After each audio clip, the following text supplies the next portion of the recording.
तो बोले कि तुम लोग खाली खाने और सोने आते हो, तुम लोगों को खाने और यही मतलब उन्होंने अपनी लैंग्वेज में बताया। लेकिन अब चूंकि ये बयान मैं दे रहा हूँ तो उर्दू जबान में बता रहा हूँ, चूंकि ये वीडियो पता नहीं कहाँ कहाँ जाएगी तो लोगों को समझने में आसानी होना है। तो कहीं उन्होंने कहा कि तोरे खाली खाए सोए आया हो, तोरन का खाली खाए सोए कत्ती बुलाए हन, तोरे मौलाना हो जितना मौलाना आवत है कुल खाली खाते सोवत है, एक मिला भारियन सोवत है तो तू सोए कत्ती परेशान हो। मतलब मुफ्ती रफीक साहब उधर सो रहे थे बेचारे, तो उनको भी लपेटा और फिर उलमा को उल्टा सीधा कहने लगा। बोले हमारी चले तो हम तुम लोगों को बुलाए ना, तुम लोगों को बुलाते हैं, अरे हमारी चले तो हम इशा से लेके फजर तक तुम लोगों को बिठाएं, पैसा दे के बुलाते हैं, ये करते हैं, पता नहीं क्या समझते हो तुम लोग, मतलब तरह तरह की बातें। तो अब इस तरह की बात आप बताओ कि आप अगर किसी के हम मेहमान बन के जाओ और कोई मेजबान आपसे कहे कि खाली खाने सोने आए हो तो क्या करोगे? फैसला करके बताना। आपसे मैं एक सवाल करना चाहता हूँ।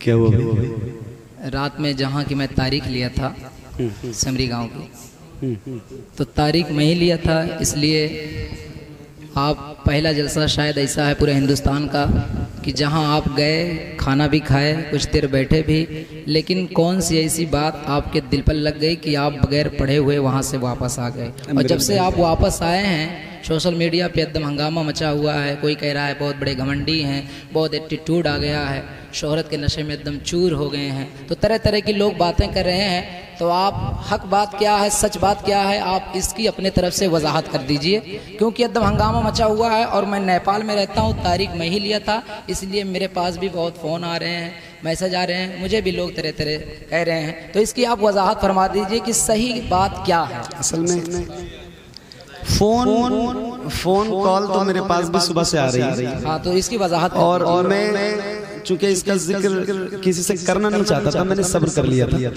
लेकिन मैंने इसकी वजाहत कर दी है। हो सकता है उसकी कॉल रिकॉर्डिंग आप तक पहुंच गई हो। हमारे लातेहार झारखंड के एक मौलाना मुफ्ती मुदस्सिर अमजदी साहब, तो उन्होंने फ़ोन किया तो मैंने उनसे वजाहत कर दी और वो कॉल रिकॉर्डिंग शायद लोगों तक पहुंच गई है। लेकिन अब आपने, मेरा छोटा भाई है इश्तियाक, और बड़ा गहरा ताल्लुक है वाकई मेरा इससे, दिली लगाव है, और ये बहुत गमगीन है। और ये जो सवाल है ना, ये सवाल नहीं, इसका दर्द ये मैं समझ सकता हूँ। तो अब इन्होंने सवाल सबके सामने कर लिया है, तो अब जवाब तो नहीं, मतलब जो तकलीफ हुई और जिस वजह से मैं आया वो बता दूं। क्योंकि मैंने बहुत लंबा सफर किया था कल की महफिल में जाने के लिए। एक मिनट आप भी बैठ जाइए। कल की महफिल में नेपाल में जाने के लिए बहुत लंबा सफर किया था। आप सबको मालूम है कि बॉर्डर पे आप लोग करीब हैं, बॉर्डर पे भंसार वगैरह का मामला होता है। तो हम 7 बजे बॉर्डर पहुंच गए। हमारे साथ ये इश्तियाक भी थे, मौलाना नसरुल्लाह अमजदी थे और जीशान मिसबाही साहब। इन सबको हमने बॉर्डर पे अपनी गाड़ी में बिठाया और यहाँ से चले 8 सवा 8 बजे हम लोग गालिबन महफिल में पहुँच गए। और जलसे में पहुँचने के बाद वो जब गाँव में एंट्री हुई तो कुछ लोग हमको लेके, चूंकि नेपाल में पहुँचने के बाद मेरे फ़ोन ने तो काम करना बंद कर दिया, ये फ़ोन डब्बा हो गया, तो मैं तो किसी से राब्ता कर नहीं सकता था। इन्हीं दोनों हजरात ने राब्ता किया और चंद लोग आए और वो गाड़ी लेके सीधा मदरसे में चले गए। तो मदरसे में जब पहुंचे तो ये शाहिद है, ये भी वहां 400-500 लड़के आ गए। मेरे जाने के बाद मदरसे पे बहुत भीड़ हो गई, पब्लिक बहुत ज्यादा हो गई, और वो फोटो वगैरह का चक्कर होता है, तो वो सब परेशान करने लगे। तो मैंने कहा कि भाई मैं इतना लंबा सफर करके आया हूँ और अगर मुझे यहाँ रखोगे 8 सवा 8 बजे से अभी तक तो फिर मसला हो जाएगा मेरे लिए, ये लोग मुझे बहुत परेशान करेंगे। तो इतनी सी मेहरबानी कर दो कि मुझे कहीं अलग जगह इंतजाम मेरा कर दो, ताकि मैं सुकून से सफर करके आया हूँ तो थोड़ी देर आराम कर लूँ, वरना ये परेशान करेंगे और ये मोहब्बत नहीं परेशान करेंगे। तो अब उनकी मोहब्बत भी जायज़ है और मेरे लिए जहमत हो जाएगी। तो खैर 10-15-20 मिनट वहाँ इंतजार करने के बाद कुछ लड़के कमेटी के आए और उन्होंने मुझसे कहा कि मौलाना तबरेज साहब ने अपने घर पे इंतजाम कर दिया है, आप वहाँ चलिए। तो हम लोग वहाँ गए। माशाल्लाह उनका इंतजाम और उनकी मेहमान नवाजी बहुत अच्छी थी, बहुत ज़ियाफत की उन्होंने, बहुत खुशदिली से उन्होंने चाय पानी नाश्ता खाना सब पूछा जिस तरह उनको करना था। चूंकि वो आलिम दीन थे और उनके अंदर सूझबूझ थी, समझ थी, जिम्मेदार थे, उन्होंने सारी चीजें की। और उसके बाद उन्होंने पूछा कि मोहम्मद अली भाई और कोई जरूरत और कोई बात, तो मैंने ऐसे ही कह दिया उनसे कि भाई अब कोई जरूरत नहीं है, अब सिर्फ मुझे माइक चाहिए। मतलब पढ़ने के लिए। तो उन्होंने कहा कि हजरत माइक हम आपको सबसे लास्ट में देंगे, जैसे आज भी लास्ट में ही मिला है, तो बोले सबसे लास्ट में देंगे। तो हमने कहा क्या मतलब? बोले गांव वालों का हमारे मशवरा है कि अगर आप अभी पढ़ लेंगे जल्दी तो हमारी पब्लिक चली जाएगी, जलसा खराब हो जाएगा। मैंने कहा ठीक है, किसकी किसकी तकरीरें होंगी? तो उन्होंने मौलाना वजहुल कमर साहब, इश्तियाक का नाम, और मौलाना फैजान जमाली साहब का, मुफ्ती रफीक खन्नापुरी साहब का, सबका नाम बताया कि इन सबकी तकरीर नातें हो जाएंगी, फिर आपको पढ़ना। मैंने कहा लगभग टाइम कितना होगा, नंबर कितने बजे मेरा आ जाएगा?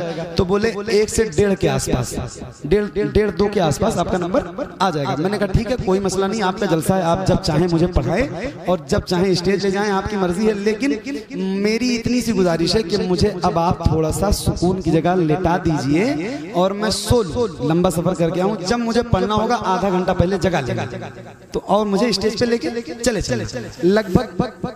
और दूसरी बात, उन्होंने माशाल्लाह बहुत अच्छा इंतजाम किया दूसरे कमरे में मेरा। मैं उस कमरे में गया तो मेरे साथ मौलाना फैजान साहब भी चले गए और चंद लोग और थे वहाँ, वो लोग भी मेरे साथ चले गए। मतलब वो कमरा भी भर गया। तो मैं लेटने की नीयत से गया था और फिर वहाँ उलमा बैठ गए तो मैं लेट भी नहीं पाया उनके एहतराम में, कि अब ये बैठे हों और मैं लेटूं तो भी एक बड़ा मसला है। तो मैं जब तक मौलाना फैजान साहब लगभग 10:30 बजे के आसपास हम लोग बैठ के बात करते रहे 10:30 बजे तक, और एक मौलाना मिसबाही साहब वहाँ कमरे में बैठे थे, उनके पास शायद तबरेज भाई का या किसी का फोन आया कि मौलाना फैजान को अब स्टेज पे ले आइए।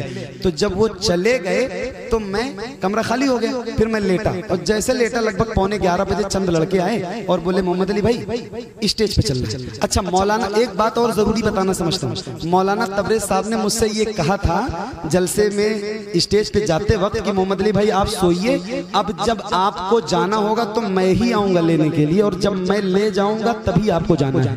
ये बात सही है। और उन्होंने इस बात का एतराफ भी अपनी रिकॉर्डिंग में, जो उन्होंने वीडियो बनाई है, बयान दिया, उसमें ये कहा है कि मैंने उनसे कहा था। तो उन्होंने ये बात मुझसे कही थी। अब वो चंद लड़के आए और उन्होंने कहा मोहम्मद अली भाई चलना है। मैंने कहा, बोले स्टेज। मैंने कहा भाई अभी इश्तियाक ने न नात पढ़ी है, न मौलाना फैजान की तकरीर हुई है, न मुफ्ती रफीक साहब का बयान हुआ है, मुझे लास्ट में पढ़ना है, अभी काफी टाइम है, 11:15 बज रहे हैं, अभी क्या करोगे ले जाके, मुझे सो जाने दो। खैर वो चले। फिर 10 मिनट के बाद कुछ लोग आ गए, उनको भी समझाया, वो भी चले गए। फिर 10 मिनट के बाद कुछ लोग आए, फिर आए तो उन्होंने अब गेम यहीं से शुरू हुआ। उन्होंने कहा कि हजरत चलिए। मैंने कहा भाई मेरी 2 साल पहले तबीयत खराब हुई थी और मैं तब से बहुत एहतियात के साथ सफर भी करता हूँ, कोशिश करता हूँ जहाँ वादा करूँ वहाँ पहुँचूं, और आ गया हूँ, तो अब थोड़ी देर और आराम कर लेने दो। उस वक्त तक भी इश्तियाक माइक पे नहीं गए थे। उस वक्त भी जब वो तीसरे लोग आए ना, तीसरी बार, तब भी ये माइक पे नहीं गए थे। और न मौलाना फैजान की तकरीर हुई थी, न मुफ्ती रफीक की तकरीर हुई थी। फिर मैंने उनसे जब कहा तो बोले कि तुम लोग खाली खाने और सोने आते हो, तुम लोगों को खाने और यही मतलब उन्होंने अपनी लैंग्वेज में बताया।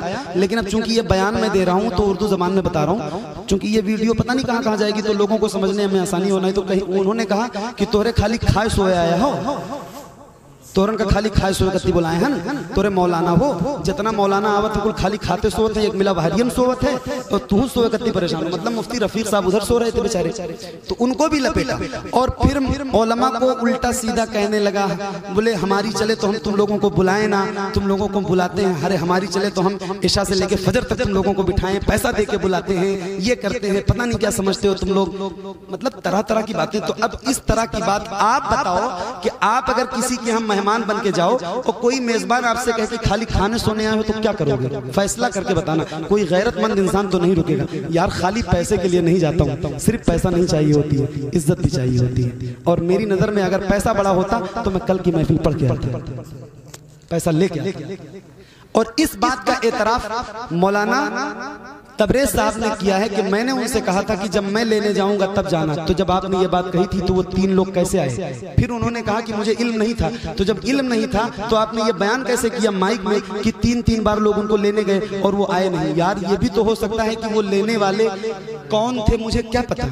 आपने उनका चेहरा भी तो मुझे पहले से नहीं दिखाया था कि या तो मैं आऊंगा या ये लोग आएंगे। हो सकता है वो कोई और रहे हों, कोई मुझे वहां से कमरे से बिठा के अपनी गाड़ी में कहीं और लेके चला जाता। वो मेरा मुल्क भी तो नहीं था, मेरा फोन भी तो नहीं काम कर रहा था, मेरे फोन में नेटवर्क भी नहीं था। कोई हादसा हो जाता तो इसका जिम्मेदार कौन होता? जब आपने इतनी तंबी के साथ कहा था कि जब मैं लेने आऊंगा तब जाना, तो आप लेने क्यों नहीं आए जब मुझे ले जाना था स्टेज पे? आप लेने आते ना। अब लोग कहते हैं कि आपको मौलाना से बात कर लेनी चाहिए। मैंने उनसे कहा कि मौलाना तबरेज साहब को बुलवा दीजिए। उन्होंने कहा था जब मैं लेने आऊंगा तो बोले तबरेज कौन है?